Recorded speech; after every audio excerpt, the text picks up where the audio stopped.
d'imprimante, désolé. Ça arrive.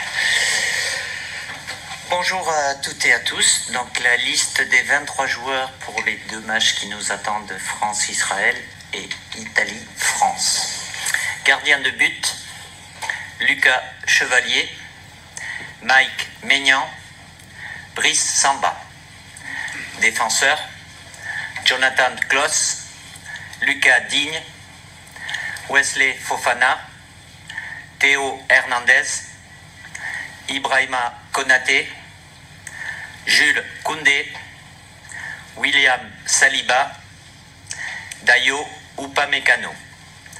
Milieu de terrain, Eduardo Camavinga, Matteo Guendouzi, N'Golo Kanté, Manu Koné, Adrien Rabiot et Warren Zahir Emery. Attaquant, Bradley Barcola, Ousmane Dembélé, Randal Colomwani, Christopher Nkunku,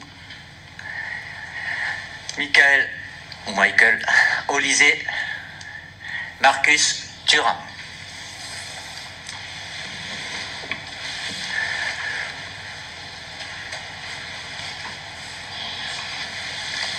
Bonjour Didier, Giovanni Castaldi, la chaîne L'équipe. Bon, il manque votre capitaine Kylian Mbappé, il n'est pas blessé jusqu'à preuve du contraire. Pour quelle raison Kylian n'est pas là? Merci. Écoutez, j'ai eu plusieurs échanges avec lui, j'ai réfléchi et j'ai pris cette décision sur ce rassemblement-là, bien évidemment, parce que je pense que c'est mieux comme ça. Pourquoi? Vous trouvez touché, marqué? Je ne vais pas argumenter, voilà, ce que je peux vous dire c'est deux choses. Un, que Kylian voulait venir, et deux, que c'est pas les problèmes extra-sportifs qui rentrent en ligne de compte à partir du moment où la présomption d'innocence existe et doit exister. Donc c'est un choix, je le répète, qui est ponctuel pour ce rassemblement avec les deux matchs qui nous attendent.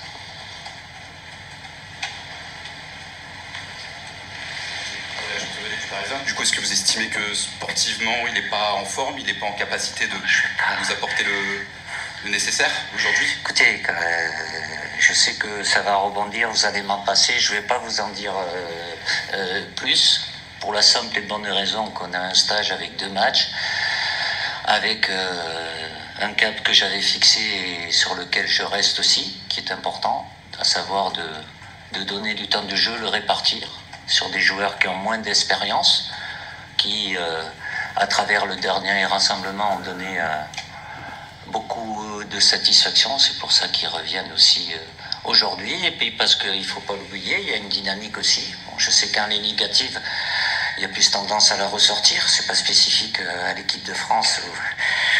C'est un peu général, mais on reste sur 3 victoires consécutives et on a 2 objectifs sur ce rassemblement. En plus de ce que je viens vous dire sur le fait de pouvoir répartir le temps de jeu, voilà, d'assurer notre qualification pour les Final 8 et de pouvoir jouer la première place sur le dernier match. Donc voilà, ce sont 2 objectifs pour ce dernier rassemblement qui sont importants. Bonjour Didier, Baptiste Després, Le Figaro. Quand est-ce que tu as pris cette décision? Et est-ce que tu peux nous expliquer pourquoi? Parce que là on comprend pas en fait, le grand public comprend pas. Je veux pas argumenter parce que 2 fois de suite. Ça va pas être interprété. Je vous répète, c'est ma décision parce que je pense que c'est mieux comme ça. Je peux comprendre que ça vous suffise pas. Je vais pas rentrer dans une argumentation qui amène à des interprétations. Voilà, donc je ne veux pas vous en dire plus. J'assume cette décision-là, qu'elle soit prise dans l'absolu. Je peux la prendre jusqu'à 13h59 ou 55. Ça peut arriver que j'ai des changements à faire de dernière minute aussi. Donc voilà, il n'y a pas de... La deadline, elle est là. Quand je viens devant vous, j'ai décidé. Ça peut se faire des jours avant, peu importe. C'est pas... L'essentiel, c'est que quand je suis ici, j'ai acté les décisions. Bonjour Didier, Arthur Perrault, RMC. Je voudrais juste revenir sur les mots que vous nous avez donnés dans votre première réponse. Kylian voulait venir. Oui. C'est quand même pas un hasard. Un capitaine qui est absent pour la deuxième fois consécutive d'un rassemblement. Je crois que c'est totalement inédit d'ailleurs dans l'histoire de l'équipe de France. Oh alors là, mais je sais pas. Il a dû peut-être avoir... Qu'il veuille venir, comment il vous l'a expliqué jusqu'au dernier moment? J'ai eu des échanges avec lui, je ne vais pas rentrer là-dedans. Voilà. Après, vous pouvez avoir des infos qui sont des infos ou pas sur quand vous communiquez ou pas. Moi, je parle directement avec Kylian. On peut ne pas être d'accord sur certains sujets, j'échange, et puis après, c'est ma responsabilité de prendre les décisions. J'ai pris celle-là, je le répète, sur ce rassemblement-là. Je vous le répète encore une fois, parce que je pense que c'est mieux comme ça. Une autre? C'est mieux pour qui? C'est mieux pour lui ou c'est mieux pour l'équipe de France? C'est pas... Je l'attendais celle-là, quoi. Non, elle va interpréter. C'est mieux comme ça. Bon, autre question ou pas? Bonjour. Lucas Chevalier? Non, bon, je sais pas. Bon. Oui? Emmanuel Baranguet pour l'AFP. Juste une toute petite dernière. Est-ce que tu l'aurais fait si c'était un match de qualif pour le mondial? Et sinon, quelle qualité de gardien international tu as trouvé chez Lucas Chevalier? Ah, c'est pas pareil là, donc je peux pas répondre à la première question puisqu'on n'y est pas. Vous savez ce qui nous attend. On a ces 2 derniers matchs de la Nation League avec les 2 objectifs que je vous ai dit. Je sais pas la situation. À chaque moment, chaque situation, même s'il peut avoir des similitudes, mais à chaque moment avec une personne différente, à un moment différent, je vous le répète, c'est ponctuel sur ce rassemblement-là. En ce qui concerne Lucas, c'est une étape importante pour lui. Déjà sur la saison dernière où il avait été performant, évidemment, il continue de l'être avec son club, que ce soit en Ligue 1 et sur la scène européenne aussi. Alors forcément, s'il est là, c'est au détriment d'Alphonse Areola, qui est pas, mais voilà, je vous ai dit lors du dernier rassemblement qu'il était plus que proche, qu'il allait. Les événements ont fait que aujourd'hui, voilà, il va rejoindre ce groupe et la confrérie des gardiens. Oui. Le premier match face à Israël se déroule évidemment dans un contexte international très particulier. La fédération, en accord avec l'État, a fait le choix, a décidé de jouer ce match au Stade de France devant du public, donc pas de huis clos, pas de match un peu délocalisé. Est-ce que c'est une décision avec laquelle, pour des raisons purement sportives, le staff des Bleus est en accord parfait, sachant qu'il va y avoir énormément de perturbations autour de ce match. Oui. Non, après, ça va déplacer on va dire l'intérêt de la rencontre sur un autre terrain que le sport. Est-ce que c'était la meilleure solution? Je ne sais pas si c'était la meilleure solution. Je sais qu'on peut m'octroyer souvent à tort des pouvoirs que je n'ai pas. C'est pas de mon ressort. Mon président est là, vous pouvez lui poser la question.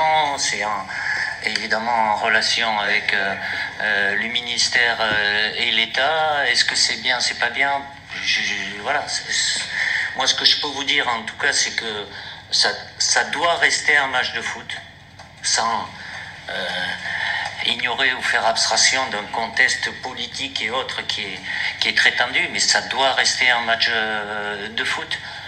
Après, c'est bien, c'est pas bien, chacun. Moi, je suis pas là pour juger. J'ai pas mon mot à dire. On me tient au courant au fur et à mesure de l'évolution des différentes discussions qui ont pu avoir lieu.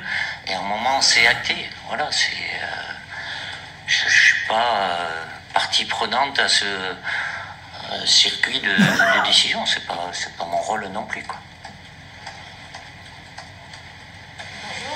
Bonjour coach. Oui. Je ferai comme les grands. Ah c'est bon. Bonjour coach. Avec l'absence de Kylian Mbappé, vous pouvez nous dire qui sera le capitaine lors des 2 prochaines rencontres? Vous le saurez jeudi pour le premier match.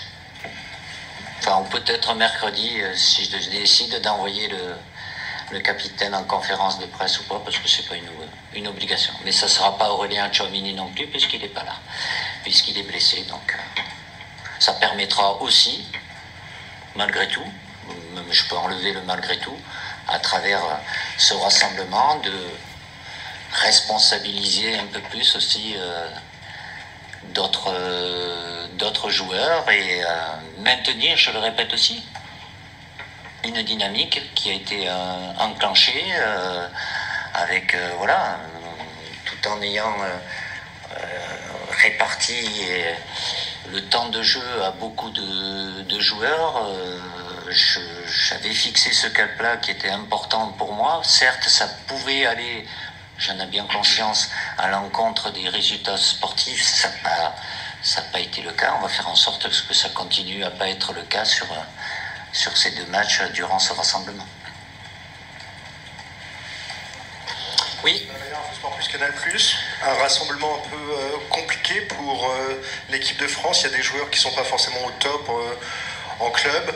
Il y a l'absence de Kylian Mbappé que vous nous avez apprise. Est-ce que ça met plus de pression sur ces 2 matchs et surtout pour cette revanche face à l'Italie pour la première place? Non, il n'y a pas de pression. Vous savez, les rassemblements qui sont pas compliqués, je sais pas s'ils ont réellement existé pour différentes raisons, pour des éléments extérieurs ou intérieurs, avec des joueurs qui peuvent être plus ou moins en forme, qui peuvent jouer plus ou moins de temps. Voilà, même si c'est pas un copier-coller du dernier rassemblement où le groupe, que ce soit en dehors et sur le terrain, et c'est ce que je leur ai dit à la fin du dernier rassemblement, en termes de concentration, de force collective qui dégageait, c'est quelque chose d'important. Ça ne mène pas à gagner les matchs, mais voilà, je veux poursuivre sur cette route-là, et la vérité d'aujourd'hui, c'est pas celle du mois d'octobre, bien évidemment, et ça sera encore moins celle du prochain, puisque c'est en mars et c'est dans 4 mois, quoi. Donc je m'adapte. Bonjour Didier, Baptiste Després, Le Figaro. Comment tu juges ses débuts avec le Real Madrid, Kylian Mbappé, et est-ce qu'il y a une réflexion sur le fait finalement qu'il soit plus capitaine de l'équipe de France à l'avenir, pour un peu plus de légèreté à la fois pour lui puis autour de l'équipe de France? Aujourd'hui, c'est pas le sujet. Après, les performances, je vais pas.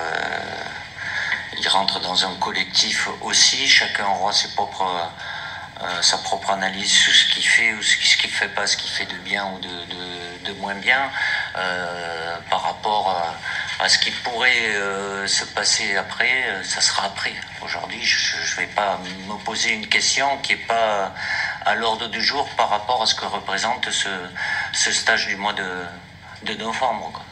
Chaque chose en son temps. Toujours sur Kylian. Est-ce que tu penses que le poste d'avant-centre qu'il occupe au Real décide un avenir pour lui, ou ça risque d'être compliqué s'il reste à ce poste-là? Je sais qu'apparemment il y en a beaucoup qui se sont exprimés là-dessus, avec les avis des uns et des autres.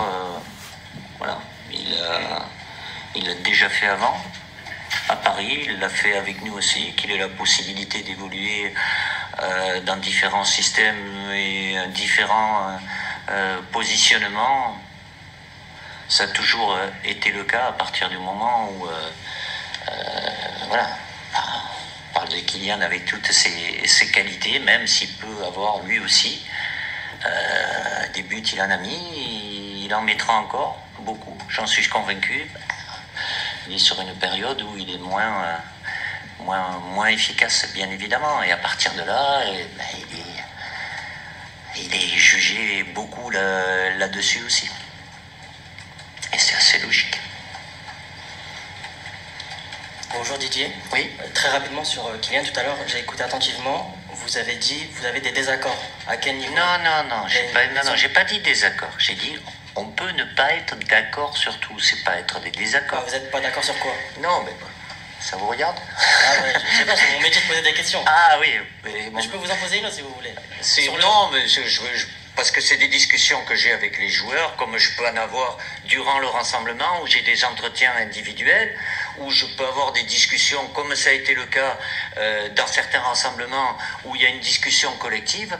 Pour moi, je suis pas là pour me dire que les joueurs me disent t'es le plus beau, t'es le meilleur. J'écoute.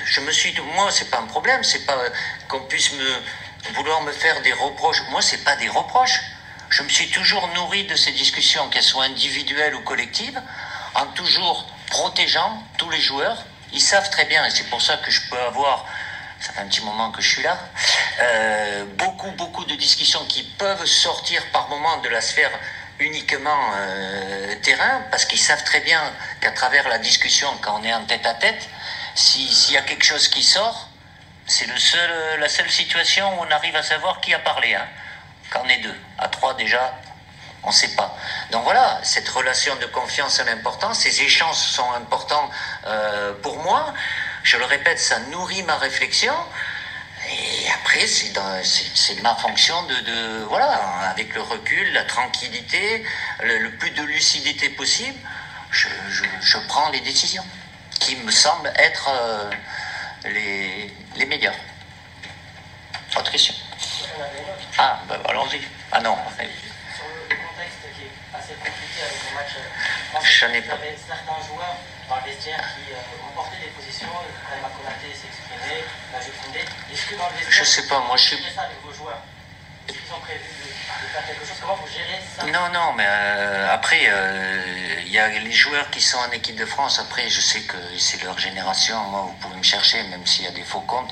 Je suis pas sur les réseaux sociaux. Voilà. Après, c'est toujours pareil. Sur certains sujets, vous allez dire, ouais, mais ils doivent s'exprimer. S'ils s'expriment, il y en a qui vont dire, non, mais ils n'ont pas parlé de ça. Ce sont des citoyens, voilà, de faire en sorte, évidemment, que quand ils sont ici, qui représentent et qui portent le maillot de l'équipe de France, moi, je vais pas autrement, on pourrait me le reprocher, mais j'ai pas envie. Je vais pas leur dire non, tu parles de ça, tu parles pas de ça. De pouvoir les sensibiliser, parce qu'il y a des sujets aujourd'hui qui sont encore très sensibles. Voilà, tout le monde en a bien conscience.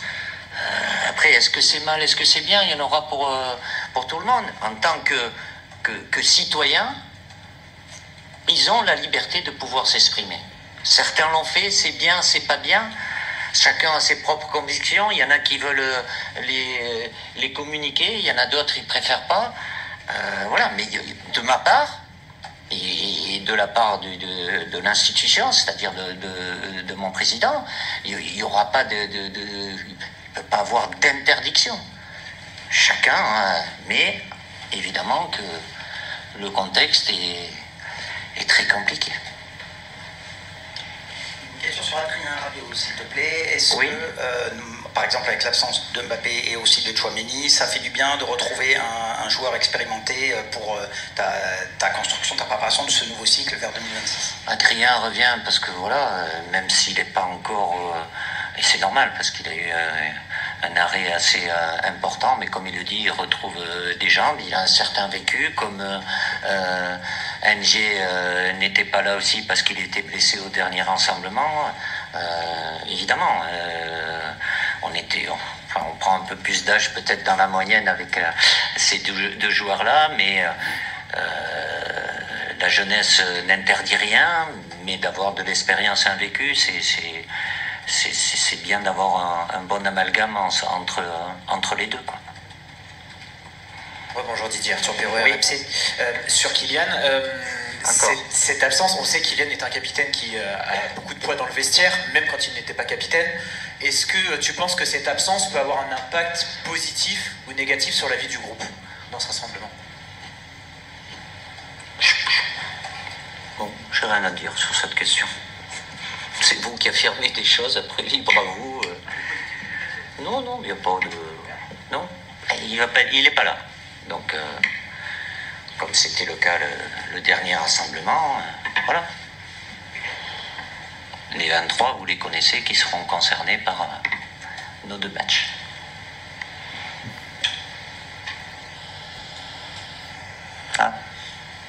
Peu de rab.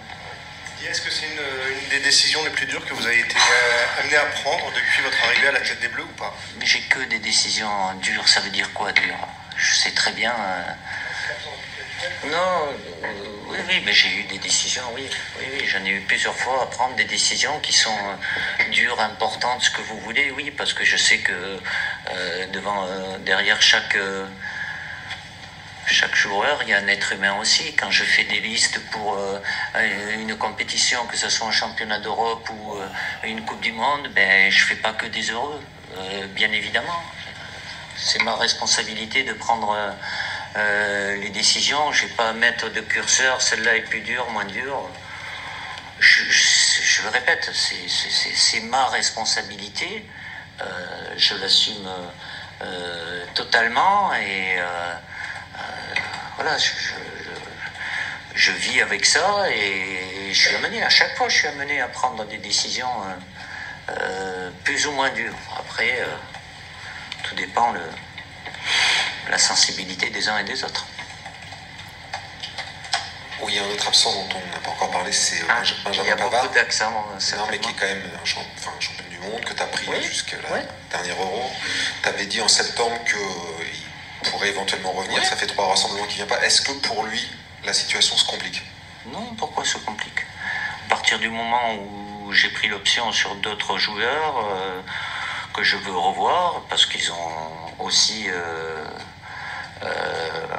des étapes à franchir, voilà. Après, à lui de maintenir ce qu'il fait avec son club. Évidemment, il y a à tous les postes, mais à ce poste-là, il y a beaucoup de concurrence aussi, peut-être un peu plus, mais il l'a été, il n'y est pas, il n'est pas... je ne vais pas utiliser de termes... c'est pas que c'est fini ou quoi que ce soit, il fait partie, autrement je vous le dirai, il fait partie des prélistes, voilà. Après j'ai des choix à faire ponctuels par rapport aux joueurs que j'ai pris et que je veux continuer de prendre. On va prendre une dernière question avec Philippe Sanfourche de RTL. Oui Didier, on a bien compris la logique de protection du joueur de l'équipe de France. Est-ce que dans la vie de groupe, en interne, en revanche, tu as prévu d'en parler avec les joueurs, ou à minima peut-être les cadres, pour leur faire comprendre à eux la raison précise de l'absence de Kylian? Est-ce que pour la vie du groupe, c'est nécessaire d'avoir un peu plus de transparence en interne qu'à l'externe? Ça vous servirait peut-être, parce que je suis sûr que vous serez au courant très rapidement. Non, après, c'est comme quand j'ai pris des décisions, elles sont toujours importantes sur les choix de joueurs pour des compétitions.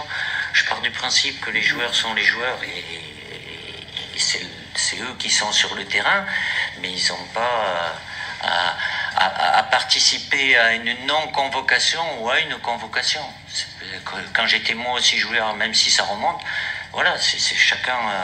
faut faire la part des choses. Les 23 qui sont là, ils savent très bien que voilà, ils seront concernés par ces 2 matchs. Je vais pas...